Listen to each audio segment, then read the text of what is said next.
नमस्कार, स्वागत है आप लोग के अपने चैनल रुद्रा क्लासेज में। तो आज हम लोग भौतिक विज्ञान जो कक्षा 12 का चल रहा है उसका चौथा पार्ट मैं आप लोग के सामने लेकर आया हूँ।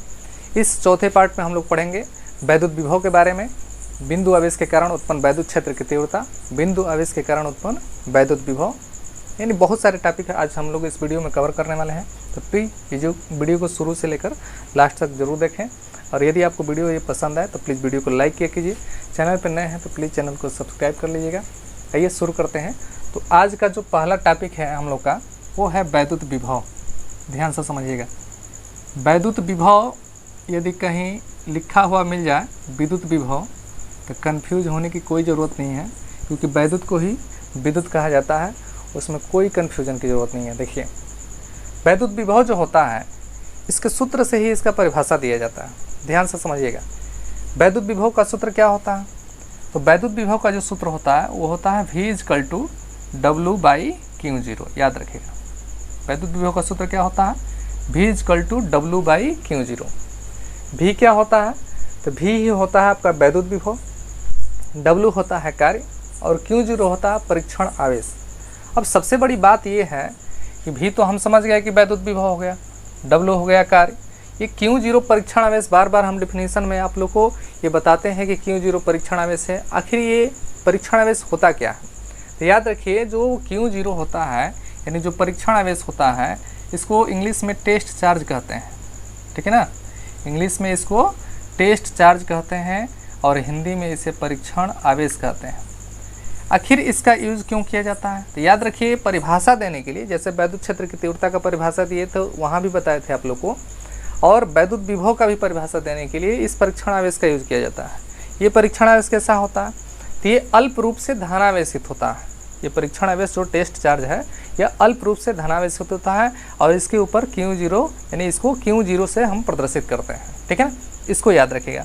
अब आते हैं, देखते हैं वैद्युत विभव का परिभाषा कैसे दिया जाता है। बहुत ही आसानी से आप लोग समझेंगे कि विभव का परिभाषा या किसी भी चीज़ का जो परिभाषा है कैसे दिया जाता है, और आप लोग को रटने की कोई भी ज़रूरत नहीं है।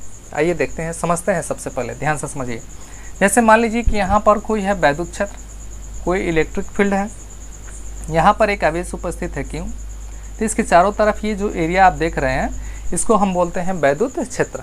आप लोग को वैद्युत क्षेत्र, यदि आप वीडियो नहीं देखे हैं तो डिस्क्रिप्शन में लिंक होगा, जाकर वो वीडियो आप वहाँ से देख सकते हैं। तो ये हो गया आवेश, और आवेश के चारों तरफ का एरिया हो गया आपका वैद्युत क्षेत्र। एक पॉइंट हम मान लिए और इस पॉइंट को मान लिए हम अनंत, यानी यहाँ पे है अनंत, इन्फिनिटी जो है यहाँ पे अनंत है। अनंत पर इस परीक्षण आवेश को रखेंगे, तो इस परीक्षण आवेश को हम कहाँ पे रख दिए, अनंत पे रख दिए, याद रखें। और इसका मान हमको रखना 1 कूलाम। ध्यान से समझिए, एकदम बेसिक रूप से समझिए। ये एक वैद्युत क्षेत्र है, क्यों यानी जो आवेश है ये उसका वैद्युत क्षेत्र है। एक बिंदु लिए हैं अनंत, और अनंत पर हमारा परीक्षण आवेश Q0 उपस्थित है, जिस पर कितना कूलाम आवेश उपस्थित है, 1 कूलाम आवेश उपस्थित है। ध्यान से समझिए। अब पूरा फिगर से ही परिभाषा समझिए। देखिए, एकांक कूलाम के परीक्षण आवेश को यदि अनंत से हम वैद्युत क्षेत्र के अंदर लाते हैं, ध्यान से समझिए, एकांक कूलाम के परीक्षण आवेश को जब हम अनंत से वैद्युत क्षेत्र के अंदर लाते हैं, किसी वैद्युत क्षेत्र के अंतर्गत लाते हैं, तो जो कार्य किया जाता है उसी कार्य को कहते हैं वैद्युत विभव। ठीक है ना। आइए परिभाषा इसका हम नोट करते हैं। यानी कहा जाता है कि किसी एकांक परीक्षण आवेश को अनंत से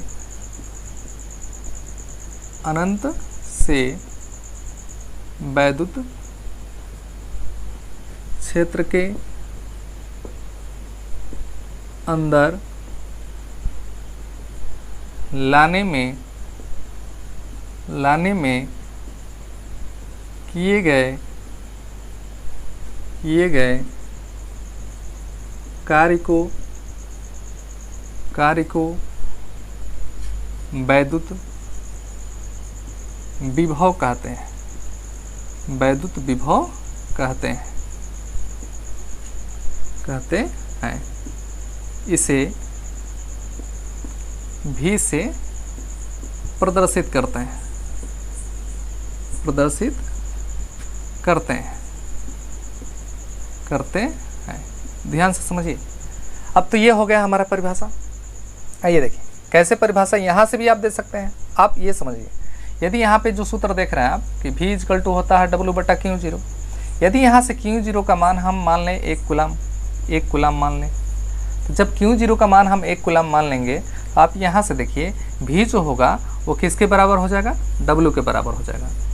याद रखिए Q0 का मान हम 1 कूलम माने थे, जैसे वहाँ पे आप देख रहे हैं अनंत पे हम जो परीक्षण आवेश रखे हैं यहाँ पे, इसका मान कितना माने हैं 1 कूलम। तो यहाँ से समझिए यदि हम परीक्षण आवेश का जो मान है 1 कूलम मान लेते हैं तो V जो होगा वो हमारा W के क्या हो जाता है, बराबर हो जाता है। तो यहीं से इसका परिभाषा देते हैं। कंसेप्ट यहाँ से समझिए कि किसी एकांक परीक्षण आवेश को अनंत से और वैद्युत क्षेत्र के अंदर लाने में जो किया गया कार्य होता है, इसी को हम लोग बोलते हैं वैद्युत विभव। अब इसका मात्रक देख लीजिए, मात्रक कैसे निकालते हैं। तो मात्रक कैसे निकालेंगे आप समझिए।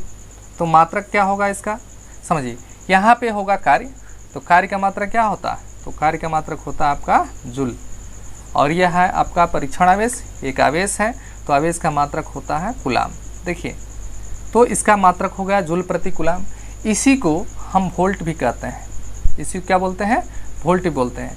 और लड़कों की सबसे बड़ी कमजोरी यही होती है कि वैद्युत विभव का मात्रक या विभवांतर का मात्रक वो वोल्ट केवल याद रखते हैं, लेकिन आपको क्या करना है, आपको जूल प्रति कूलाम भी याद रखना है, क्योंकि बहुविकल्पी प्रश्नों में आपके दिमाग को इधर उधर करने के लिए वो दे देगा कि विभव का मात्रक होता है, और उसमें वोल्ट ना दे करके एक विकल्प आपका जूल प्रति कूलाम दे देगा, और चौथा विकल्प दे देगा नॉन ऑफ दीज, यानी इनमें से कोई नहीं। आप रटे रटाए क्या है कि विभव का मात्रक क्या होता है, वोल्ट होता है। कन्फ्यूजन मारेंगे जूल प्रति कूलाम कोई ध्यान देता नहीं है, वोल्ट पे मारेंगे आप, और आपका ये जो वोल्ट रहेगा तो नॉन ऑफ दीज पे मारेंगे, आपका उत्तर गलत हो जाएगा। तो दोनों आपको याद रखना है, जूल प्रति कूलाम भी याद रखना है और वोल्ट भी याद रखना है।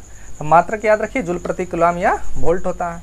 ये कौन सी राशि होती है याद रखिए, तो विभव जो होती है, विभव जो होता है आपका सदिश राशि, अदिश राशि होता है। विभव कौन सी राशि होता है, तो विभव अदिश राशि होता है। इसके पास दिशा नहीं होता है, लेकिन हाँ ये होता है कि यदि आवेश प्लस क्यों है तो विभव का मान होता है धनात्मक। इस चीज़ को याद रखेगा, बहुत बेहतरीन कंसेप्ट। यदि आवेश धनात्मक है तो विभव का मान धनात्मक होगा, और यदि आवेश ऋणात्मक है तो उस स्थिति में विभव का मान क्या होगा, ऋणात्मक होगा। याद रखिए विभव का मान, आवेश धनात्मक है तो विभव का मान धनात्मक होगा, यदि आवेश का मान ऋणात्मक है तो विभव का मान क्या होगा, ऋणात्मक होगा। बीमीय सूत्र आप निकाल सकते हैं यहाँ से। आइए बीमीय सूत्र निकाल कर दिखा देते हैं आप लोग को। चलिए, तो जूल का जो कार्य का बीमा होता है वो क्या होता है, ये होता है ml² T⁻², ठीक है ना। और आवेश का बीमा आप लोग को मालूम होगा, आवेश का जो बीमा होता है वो होता है आपका AT। जब इसको हल करेंगे तो विभव की बीमा निकल जाएगी ml² T⁻³ A⁻1। याद रखिए, तो विभव का जो बीमीय सूत्र हो गया हमारा ml² T⁻³ और A⁻1 इसका बीमीय सूत्र हो जाएगा, ठीक है। तो ये हुआ हमारा वैद्युत विभव का परिभाषा। आइए एक बार रिकॉल कर देते हैं, ध्यान से समझिएगा। वैद्युत विभव किसे कहते हैं, तो किसी एकांक परीक्षण आवेश को अनंत से वैद्युत क्षेत्र के अंदर लाने में किए गए कार्य को वैद्युत विभव कहते हैं। इसे V से प्रदर्शित करते हैं। सूत्र इसका यहाँ पे आप लोग को दिखाई दे रहा होगा, V = W/Q0। मात्रक इसका जूल प्रति कूलाम या वोल्ट। राशि कौन सी है, अदिश। प्लस क्यू के लिए विभव का मान धनात्मक, माइनस क्यू आवेश के लिए विभव का मान क्या होता है, ऋणात्मक होता है। और इसका बीमीय सूत्र होता है ml² T⁻³ A⁻1। इस प्रकार हम विभव को सरलता से समझ सकते हैं। जस्ट इसी सूत्र के आधार पर वैद्युत विभवांतर का परिभाषा दिया जाता है।